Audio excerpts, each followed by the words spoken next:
একটা প্রতিবেশী দেশ আছে, আমরা আমাদের দেশ নিয়ে যত ভাবি তারা তার চেয়ে বেশি ভাবে। কথা বুঝতেছেন না? আরো ভেঙে বলতে হবে।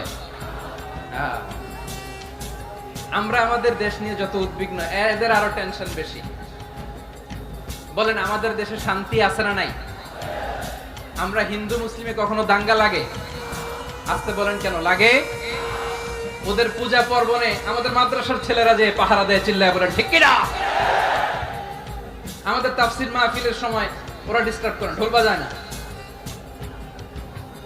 ওদের পূজা পার্বণের সময় আমাদের তাফসীর মাহফিলের ডেট হলে আমরা চেঞ্জ করে দেই।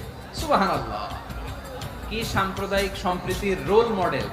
আর ওই বাংলাদেশের ব্যাপারে তারা অনেক ডিস ইনফরমেশন ছড়াচ্ছিল।